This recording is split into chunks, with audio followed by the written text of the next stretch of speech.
आइए हम देहाती अंदाज में आपको बताते हैं। ये जितने आदमी बैठे हैं ना, सब अपने बेटे की शादी के लिए बहू तलाश करते हैं।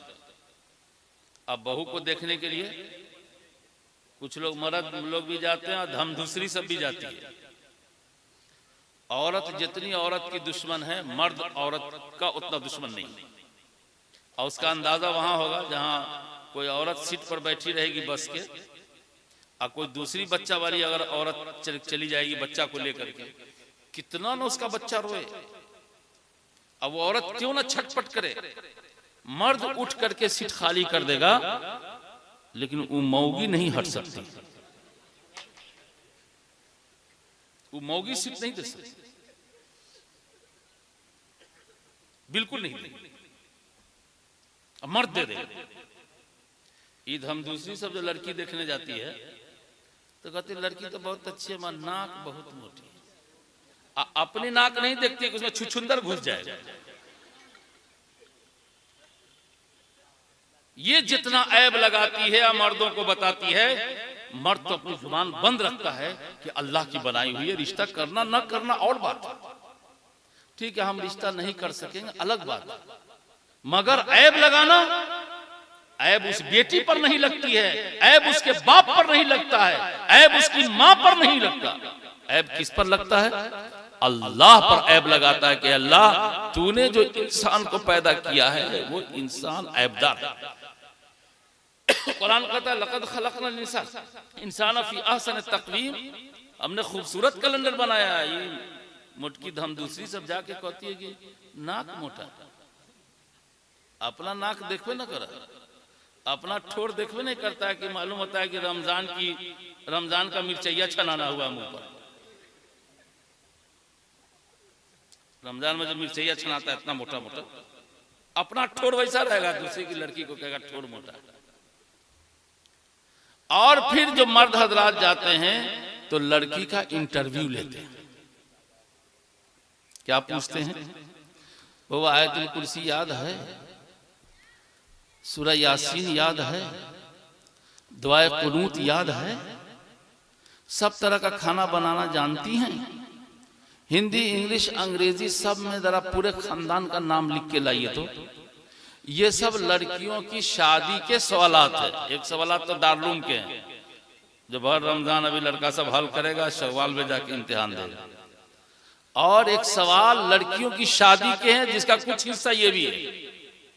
मैं मौजूद था, एक लड़की की रूनुमाई हुई तो लड़के के बाप ने पूछा कि बाबू बताओ कौन ऐसी सब्जी है जो बगैर मसाला के बनती। तो लड़की ने कहा, थोड़ी देर चुप रही, बहुत देर चुप रही हो। हम कहा कि बाबू तुमको मालूम है तो बता दो, हमको तो ना मालूम है। तो उस लड़की ने कहा कि देखिए मौलाना साहब, ऐसी कोई सब्जी ईमानदारी की बात है कि नहीं है। हाँ, कोई का घर है जॉन्डिस का मरीज हो तो हम नहीं कह सकते, कोई का घर ही। बहुत अच्छा जवाब। मैंने 200 रुपया उस लड़की को इनाम में दिया, लेकिन वो जो लड़का का जो बाप था वो कमबख्ती का हमारा एको पैसा नहीं दिया, सीधे भाग दिया। कहता ना बाप रे बाप, जब लड़की देखने गए तो ऐसे बोलती है, ब्याह कर लेंगे आंगन में आएगी तो पता नहीं कैसे बोलेगी। अब मैंने उसको इनाम दिया उसकी ज़हानत पर कि ये बच्ची इतनी ज़हीन है, इसके बतन से जो बच्चा आएगा वो भी बहुत ज़हीन होगा, वो भी ज़हीन होगा और अच्छी मेमोरी लेकर के आएगा।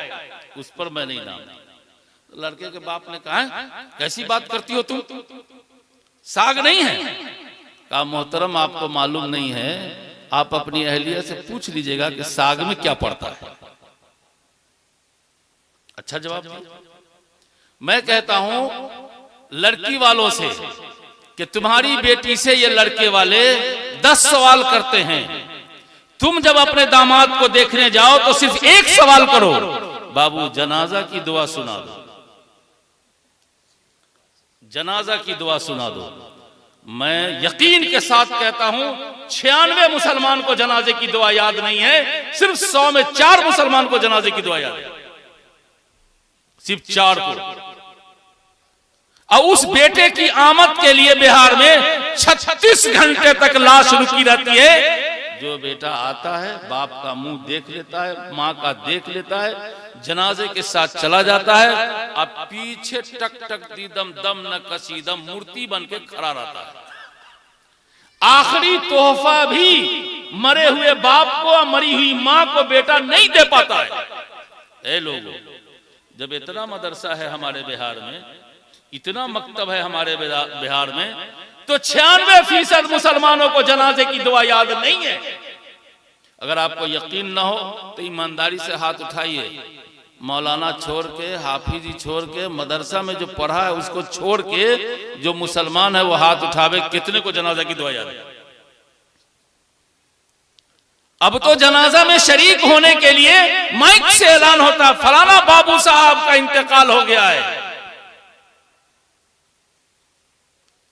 10,000 का मजमा हो जाता है और 10,000 में जनाजे की दुआ वही पढ़ता है जो आपके मदरसा तजवीदुल कुरान में पढ़ा हुआ रहता है।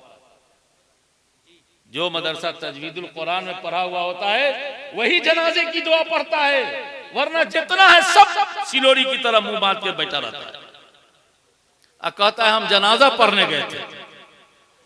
अब आपको अंदाजा लगा कि मदरसे की कितनी जरूरत है, मकतब की कितनी जरूरत है। मुसलमानों, काजी साहब यहाँ मौजूद हैं, इनका भी जायजा है और मेरा भी सर्वे है कि हमारी आबादी में अब भी 40% ऐसे मुसलमान हैं जिनको पहला कलमा, दूसरा कलमा, ईमान बिल्लाह, ईमान बिल रसूल, ईमान बिल आखिरत मालूम नहीं है।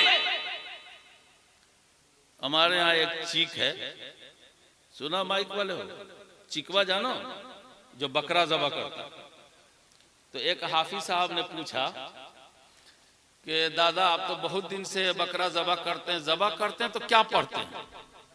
खुद हिंदू भाई भी मुसलमान ही की दुकान से गोश्त लेते हैं, हिंदू की दुकान से नहीं लेते। क्यों? इसलिए कि वो जो ज़बा करता है वो बिना परमिशन ज़बा करता है, अब मुसलमान जो ज़बा करता है वो मालिक से परमिशन लेके ज़बा करता है। जी, क्या परमिशन लेता है? बिस्मिल्लाहिर्रहमानिर्रहीम नहीं पढ़ता है, कहता है बिस्मिल्लाह अल्लाहु अकबर। ए अल्लाह, इसको मारने का हक नहीं था, ये तो आपकी प्रॉपर्टी है, आपके नाम से और आपकी इजाजत से, आपके परमिशन से हम इसको ज़बा कर रहे हैं ताकि इंसान खा सके। तो परमिशन के साथ वो काटता है, इसलिए उसका गोश्त अच्छा लगता है, और जो बिना परमिशन काटेगा तो उसका गोश्त कभी अच्छा नहीं लगता। इसीलिए बिरादरान वतन हिंदू भाई जो जानवर ज़बा करते हैं तो न तो उनका मुर्गा बिकता है और न उनकी बकरी खस्सी बिकती है, सब मुसलमान क्या लेता है।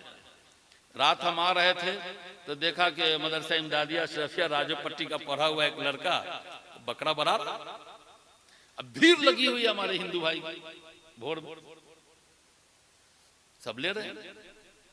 तो हमारे एक हाफिज साहब ने वो चीक साहब से पूछा, दादा बहुत दिनों से आप बकरा ज़बा करते हैं, क्या पढ़ के ज़बा करते हैं? अच्छा तू हमारा इम्तिहान ला, हमारे सामने का पैदा, हमारे बाप यही काम करते थे, हमारे दादा यही काम करते थे, हम तीसरी नस्ल है तो हमको नहीं मालूम है कि क्या पढ़ के ज़बा होता है?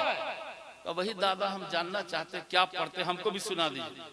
अरे बुआ कौन न जाना कि इन्ने लिल्ला पढ़ के ज़बा करो, हम तो इन्ने लिल्ला पढ़ के ज़बा करते हैं। हाफिज साहब ने पूछा कि दादा इन्ने लिल्ला क्यों पढ़ते हैं आप, काहे पढ़ते हैं? काहे पढ़ते हैं? हमारे घर में कोई के मरने की खबर आती है तो औरत सब मोबाइले में कहती है इन्ने लिल्ला, तो हम भी तो उसको मरवे करते हैं, इसीलिए इन्ने लिल्ला पढ़ते। आप हंस दिया, लेकिन 1450 साल से ज्यादा पुरानी जो उम्मत है, इस उम्मत की जहालत का आलम यह है कि इसको बकरा ज़बा करने की दुआ कलमा नहीं मालूम, जनाजे की दुआ नहीं मालूम।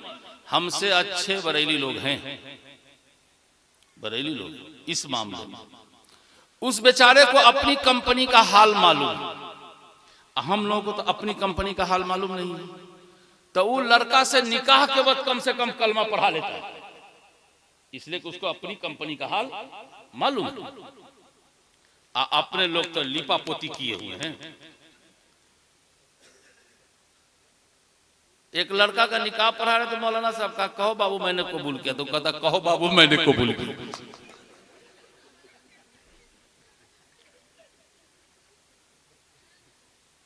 एक मौलाना साहब निकाह पढ़ाए का 5,000 रुपया अलावा 10 दिरहम महर के, तो लड़का कबूल नहीं कर रहा। बाप नाराज हुआ और समाज के लोग नाराज हो गए। मामू अगवा था, बहुत बिगड़ा। कहो मम्मा ऐसा निकाह तू ही कबूल करा, अगर एक ममानी से तसल्ली न हुआ तो हम ऐसा निकाह हम कबूल करे वाला नहीं होगा। कहा क्यों? कहा देखते मौलाना कितना होशियार है। वो कहता है कि 5,000 रुपया तू और 10 दिन हम, तो जब जो 10 दिन यही रुखसती करा के ले जाएगा तो ऐसा बियाह हम काहे करेंगे? ये 10 दिरहम को 10 दिन हम समझ गए। कैसी जिहालत है, कैसी जिहालत है। याद रखिए, जो कौम पढ़ेगी नहीं वो आगे बढ़ेगी नहीं। और मैं जिम्मेदारी के साथ ये बात आपके हवाले करता हूं कि जब से तारीख लिखने का रिवाज है, उसके पहले दिन आप चले जाइए और उस वक्त से लेकर के आज तक कौमों का हाल पढ़ जाइए। किसी जमाने में आपको कोई कौम ऐसी नहीं मिलेगी जो तालीम से खाली हो और मईशत के एतबार से बदहाल हो और दुनिया की स्क्रीन पर वो इज्जत पा गई। इल्म और मईशत के बगैर कोई कौम इज्जत नहीं पा सकती है। इसीलिए अल्लाह ताला ने हजार लाख खराबी के बावजूद उस खराबियों से नजात पाने के लिए जो सबसे पहले नुस्खा तजवीज किया और नबी रहमत को दिया, वो क्या है? आयत एजुकेशन, आयत तालीम। इक़रा बिस्मि रब्बिक, पढ़िए अपने रब के नाम से, पढ़िए अपने रब के नाम से। और इस आयत में इक़रा का बज़ाहिर तकरार है, लेकिन मुफस्सिरीन ने इसको हल किया है कि पहले इक़रा से मुराद है पढ़ना और दूसरे इक़रा से मुराद है पढ़ाना। यानी ये उम्मत जो होगी वो पढ़ने वाली होगी और ये उम्मत दुनिया को पढ़ाने वाली होगी।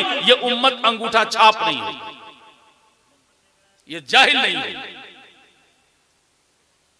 जहालत की लगी है आग और हम चाहते हैं समाज सुधर जाए, माशरा सुधर जाए, मुल्क सुधर जाए। कभी ऐसा नहीं हो सकता।